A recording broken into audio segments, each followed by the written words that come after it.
Get me to the top.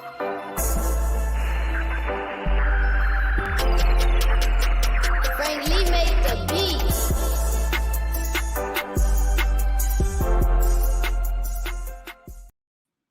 What do you do, KTTeeV? It's KT, and I'm coming at you live with another episode of the Daily K Podcast.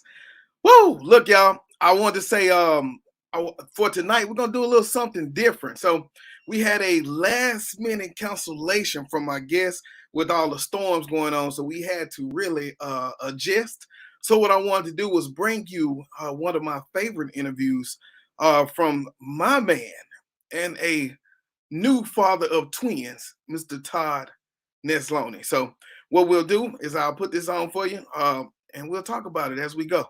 Let's do it.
of TEPSA, and I loved what they offered. I loved their conferences, their materials. I really felt like they were a great organization. So I actually met with them and said, I'd love to work for you guys. And together we built a brand new position at TEPSA. So being the director of culture and strategic leadership, there was nobody who came before me. So they knew that I brought a strength in social media, and they didn't have anybody who could be fully focused on that. They knew I brought a strength to graphic design, which is an area that I love that I never really developed enough because I was so focused on being a principal. And they knew that I loved speaking and presenting about building positive school culture, and I had a foundation already built that proved that what I was saying was something that was practiced, wasn't just read about. And so they offered me the position. I ended up taking it, and I have loved working for them. Before working for them, I didn't realize they have literally 14 employees who serve 5,000 to 6,000 members. I thought it was like this huge organization because there were so many members. And they're like, no, that's why we all do like tons of jobs each. So that's why you're going to be doing tons of jobs each. And so I've got to do a bunch of different things, but I've loved getting to build up their social media presence and share their voice with more people and kind of grow that area, but also kind of focus on how as an association we can be pushing ourselves outside of our comfort zone. And so me being younger and me being a new voice to the group, we really got to try out some new things, and they're all on board for testing out new stuff, which is why I love working for them too, because it's not well, we've done this for the last 100 years. They're always okay, tell me more about that. Let me think about it. And that's all it is. Like, I don't need somebody to say yes to everything. I don't ever want to work in a job where somebody says yes to everything, but I want somebody to say, tell me more. Let me just think about it. And then if you come back and say it's not the right time, or no, we don't want to do this, great, you listen to me. That's all I care about. Yeah, and the biggest inclination of something that's good is even the people who were able to create the position for you saying that this is important enough to create the position. So that's a step in the right direction. Now, moving to the kids deserve it. I was looking at the TEDx, and what I do on my campus is I do the boys club. And so this is, it's wide. So even before the pandemic, I was slated to speak at some more boys clubs in other districts. How did you come up with the kids deserve it? And the 3 pieces that you talked about on the TEDx. Yeah, so I had been pursued by a publisher to write about some of my experiences in education for about a year or two, and I never felt like I could. I didn't feel like my voice was important enough. I didn't feel like I was secure enough in my own ideas and experiences. And I met another educator at a conference in Long Beach.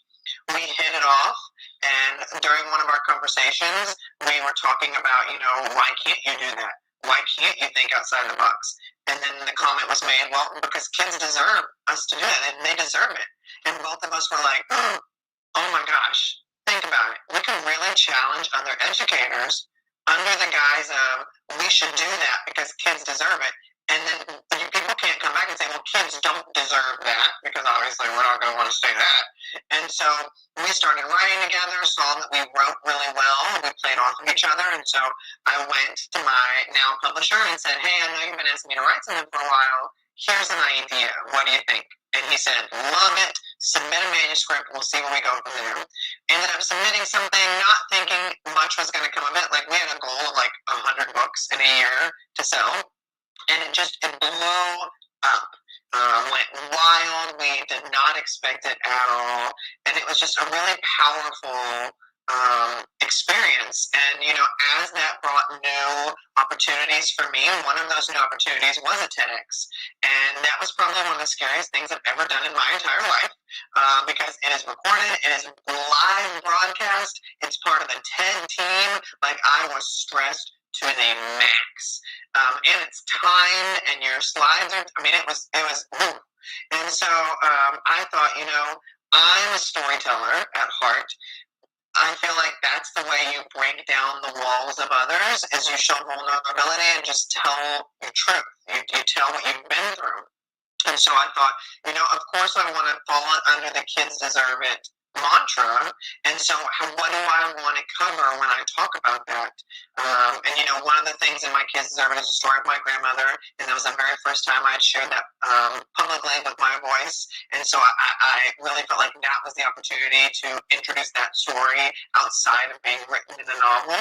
And then I decided, you know what, I really want to share about our Dinner with a Gentleman idea, because not only was that a really powerful experience for me, but it's also a great example of what failure can lead to. Because when we try to do something to bring men into the picture, it failed dramatically. I mean, like, crashed and burned. 2 men out of 800 kids showed up. Like, it was a non-starter. And so we really had to go back to the drawing board. And then what came from those ashes was Dinner with a Gentleman, which our first year alone, we had close to 600 men and kids show up. And so it's a powerful story of trying again, picking yourself up. Just because it doesn't work the first time doesn't mean it's not going to work the second time, but just the importance of not giving up on parents and kids. And so after that book, from me looking at your work, it seemed like things have taken off. Talk to me about some of the books that you came out since then, even the one from this year, which is your first children's book. Yes. So, about a year or so passed from Kids Deserve It, and it was very successful, and the publisher really wanted me to write something else, and I said, I don't know that I have anything else. Like, that was my heart on the page. Like, I don't know what else I have to say. And then I went to my publisher and I said, and I don't just want to put another book out there. If I'm going to put a follow-up to something really successful like Kids Deserve It, it's got to be different. And I didn't feel like I had anything different until I was sitting down with my team one day, was listening to them share their ideas of what they were doing in their classrooms, and I was blown away. And I thought right then, oh my gosh, I have an idea. And so I went to my whole staff and I said, I've got an idea. Every school talks about how we should write a book about the things we go through. I said, my publisher wants me to write something. I want to write a book about our school, Webb Elementary, and have all of you submit little vignettes to go within my book. And they said, yeah, we're on board. So I pitched it to my publisher. My publisher loved the idea. And so that was my second book, Stories from Webb. That's why because it was a Webb Elementary. And I wrote the whole book very similarly to Kids Deserve It, but every single chapter features stories from the nurse, the head custodian, the teachers, instructional aides, secretary, like all of them are in there. And what was started as a book for other educators became so much more, because my favorite chapter in that book is called It's Okay to Grieve. And in that chapter, we have 4 vignettes from 4 different educators on campus. One shares about suffering miscarriages. One shares about the loss of her grandmother in the middle of a school day when she gets the phone call. Like, things like that made it where it's about life. Because, our teaching is a big part of us, but it's not our whole life. And so I think that's what makes, out of every book I've written, that one I think will always be my favorite, because it is so personal, it's so different, and I find that when people read that one, they tend to say this is our favorite too, because it's got something for everyone. And then that led into me writing Sparks in the Dark, which was my third book, because I have had such a huge passion for literacy and literacy instruction and rethinking that. So I wrote it with a secondary teacher out of North Carolina, so that it can be a book that's filled with how to build a love of reading and writing into kids and adults. So he covers the secondary side of things, and I cover the elementary and whole campus side of things. And that book was really special. In March, I was thinking I had a copy here, but I don't. In March, my first children's book came out, Spruce and Lucy. I self-published it, so I took a new leap there. So proud of that book. That book is 15 years in the making. So proud of that one. I hired an illustrator out of Indonesia who did all the illustrations for me. And then actually, just last week, my new book, When Kids Lead, came out last week. My buddy Adam D'Amico and I started a conference series called Get Your Lead On. And through the work we were doing together with that, we're just sharing ideas of ways that we were building up student leaders in our schools, and thought, let's write a book. So we wrote a book about how to empower, inspire, and grow young leaders. And it was such a blast. And I love this book because we got to have a teenager write the foreword who's doing incredible things. Instead of having your typical endorsements of the book, we went and endorsed kids across the country who are doing fantastic work to advertise them. We have quotes throughout from kids of all ages about what leaders are. Like, this is a book I'm super excited about, and just came out a week ago. So thank you for just taking the time, man, to pour back into what you were going into, which is the education part. And because like for me, this will be my 5th year going into AP. And so I'm just learning, just working, and it's always that hunger to know more. So thank you, just gave me a little summer reading to do here, man. So the podcast, tell your story. When did you start that? Was it a while back and you picked it up? How did they go? Well, I have done several podcasts in my career. My first podcast was Edge of All Stars. We did 99 episodes. That morphed into Kids Deserve It. We did 100 episodes. And then I took a break from podcasting for a little bit because I felt like what I was doing was a copy of what so many others were doing. And again, I want to lead in a new way. I don't want to just be what everybody else is doing because it's popular or it's connecting. And so, then in 2018, my mother passed away, and so that was a big changing point in my life and in my career. And it was a very unexpected, very emotional thing to go through. And I remember somebody encouraging me to speak about her, and she was an educator as well, and to share her story. And so, the Stories from Web had been out about a year from then.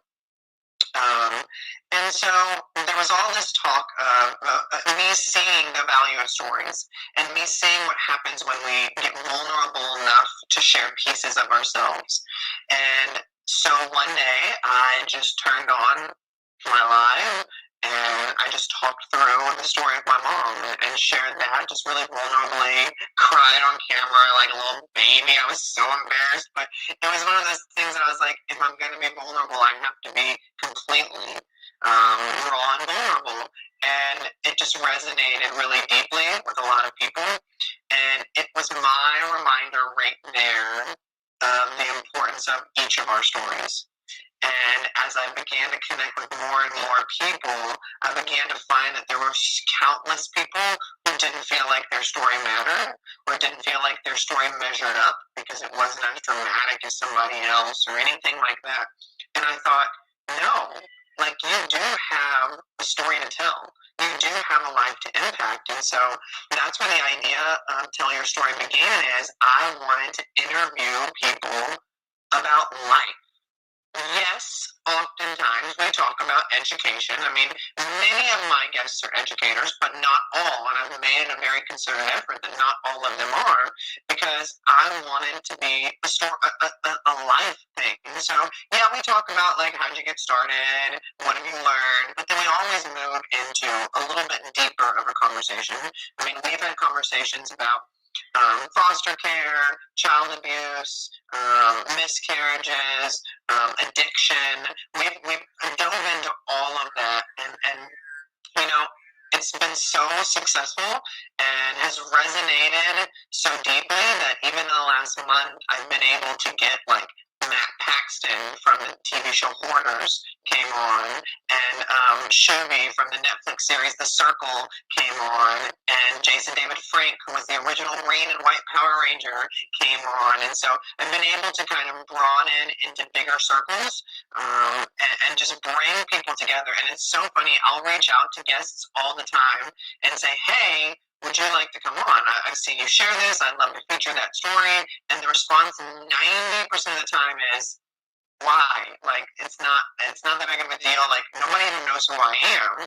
And I said, it's not about anybody knowing your name. It's the idea of you telling your story so that somebody else can come alongside you and say, me too. And thank you for sharing that. And I don't feel alone. I don't feel like I'm the only one going through it. And that's been the joy of doing the series, is to be able to bring people together to share things that help us see that we're all in this thing together. That's it. That is, we are all in it together. I just listened to your story, how you got back started on it. And, I was saying all the time, it was 2 tragedies that happened in my life the same way. And so out of this came like my daily posts of inspiration, because it was one to suicide. So then maybe somebody will see this and that'll give them an extra day and want to reach out. So I'll make sure I do that every day. Even on break, I've been getting up to make sure it's done in the podcast, because I'm from Shreveport, Louisiana, and so my biggest thing is, how do I get information and all the resources I have, and 5 million people seeing it, back to a 300,000 people seeing it. And so here we go. So now they're waiting to just learn about all of your work. And so then my friends who are at principals who don't speak to people, just in that, they get to hear this. And, well, maybe this can work in my school. For all of those things, man. So I appreciate you for running the same race, and just trying to get the word out and change the culture for people, man. So what's next? Well, I mentioned Get Your Lead On earlier, and my buddy Adam DeVico and I just held our very first ever Get Your Virtual Lead On last Friday. We had about 1,500 leaders from around the world join in and be part of that, and I got to bring in some of my favorite people on the planet to speak and share some things, and that was really powerful. And so from that, saying that there was an audience who was interested in that kind of learning, with COVID and us not being able to get out and go anywhere, we have this fall, we are debuting Camp Lead On. And so it's got a whole camper theme, like a summer camp kind of theme. We are breaking it down where it's going to be a whole fall conference. And so you can either attend the entire conference, or there's going to be 5 different strands. And so we have a strand on mental health, a strand on curriculum instruction, a strand on culture building, cultivating leadership, and equity and social justice in schools. And so we have gathered together about 35 people from around the world who come from all types of backgrounds and experiences to just share their knowledge in bite-sized 20 to 30-minute videos. This isn't like an hour-and-a-half keynote. Nobody can sit through that at a computer. Good Lord. And so we have these bite-sized pieces that we're putting together. So we've just begun. We announced on social media last Friday during Get Your Lead On all the presenters. And so now we're working on just kind of building the schedule out and getting that out to be registered for. It's not open yet. And so that I'm excited about. We're going to continue some speaking. A lot of it's virtual now because of the limitations, but I know that this fall, I still have a couple on the books. We'll see if they don't go virtual as well. But going to continue that, spread the word of the book When Kids Lead, because we're super excited about some things with that and kind of getting that out there. And, I think for me too, it's with everything going on in our world today, I want to continue to learn and unlearn ways to be a better advocate, to address my own biases and fragility and things that I was raised with, whether intentionally or not, so that I can be an ally for all groups. And not just those that look like me, sound like me, were raised the same way as me. And, I've spent the last year and a half, 2 years really diving into that myself. But I know that work is never done, and I still have much more learning to do. But I really feel like with the deaths of Ahmaud Arbery, Breonna Taylor, George Floyd, and the countless others that have been named publicly and haven't, I feel like those of us who have platforms, we have to be using those platforms to spread information and not just our own voices. And so, like, even with Tell Your Story, for this entire month of June, I've made a very concerted effort where I've only featured educators of color, because right now my voice isn't the one that people need to hear. I have a platform. I have enough opportunities afforded to me as a white middle class male in America that now I can be stepping my platform to amplify their voices.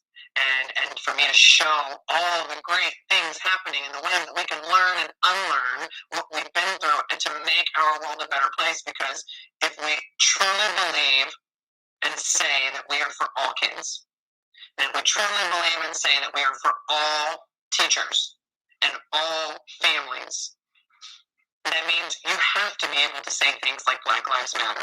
You have to be able to use your platform to speak out against injustice, to speak out against racism, to amplify voices louder than you're amplifying your own. And it's not work that I'm perfect in. And I have a lot of people who hold me accountable, which I think is important for anybody listening. If the circles that you're in never hold you accountable, your circle's not wide enough. And so I have people often who say, you should not have tweeted that. You need to, don't just take it down, apologize. And then I take that and I have to learn. And it's uncomfortable and it hurts my feelings sometimes. And I realize my feelings are seated in my own white fragility. And so as I work through that and realize, get over yourself, Todd. This isn't about you. And so take that moment to learn and grow and be better. And I think that's what I really want to spend my entire future on, is growing myself and using my platform for that. But knowing that I'm never going to reach the fully learned stage, that there's always going to be more for me to learn. Yeah, that was one of the big things in College Station, matter of fact. My year of administration and my internship, one of the books that the administration team was reading was motivating minority males to achieve inside and outside of the classroom. And so then the work from that was really teaching the staff the difference between empathy and sympathy for minorities, African American kids. So that is the work that I started way back in 2012, 2013, which is now 2020. So it's got bigger. Learned more about it. But it's still all about raising that awareness, because even in my role, we have our gender biases, our racial biases, and it was just something that we grew up with. But we worked through it, so I appreciate you for putting in that work, man, and using your platform to be a conscious effort. Because I think it takes everybody, and the only way that we can get through this is by having those difficult conversations. That will make us uncomfortable, but hopefully we'll have a better understanding, because I know so fast that people say it's not what I believe, shut it down. I don't want to hear it, and I don't believe we progress like that. So well, you brought up a really good point too. Something I've said for years in my presentations and in my stuff online is, if you're not uncomfortable, you're not learning. And so that's the reality of it, is you have to be uncomfortable to be able to learn, and be willing to admit that you were wrong, or that you still have more work to do. And nobody likes admitting they were wrong. Nobody loves being uncomfortable and seeks out those opportunities, but especially as educators, we have to. We have to, because like I said, with the role that you got, equity, my district, I think last year just did a big, they hired a company, matter of fact, to do an equity, study, research. So they had surveys going out because of the COVID, so everything's kind of slowed down as far as getting back the results and things, but everybody's looking at that now, equity, and how is your culture, and how are you treating people, because, when you don't, this is what we get. And at some point, your range blows up. And whether that's your students or whether that's your teachers who sit on opposite sides of the break room, all of that, so those are things we have to think about. Okay, that was deep. Man, and so now, before we close it out, if someone wants the books, they wants to hear the TED Talks, would you please just give them the contact information? Yeah, so I mean, the easiest way to tell is if you just go to my website, toddnessloney.com, and you can just Google Todd Nessloney. You don't have to spell it right. I mean, as long as you get close, it's going to pop up. I am Tech Ninja Todd on most of the social media, and you can connect with me anywhere that you're comfortable with. My website links to all of it, but you can connect anywhere you're comfortable and kind of dive in there. And so all my books are available on Amazon, and so you can check them out there if you're interested as well. And I sure appreciate you taking some time today, Todd. Of course. All right, well, that will do it for us. This is KT for KTTeeV signing out. This is Darnell with Broadcast Houston. This is Dr. Tamara Beckford. Hey, this is Candace. This is London Underwood. This is Kirsten Bass with Inner City Greens, and you're watching. Y'all are now tuned in to KTTeeV. KTTeeV.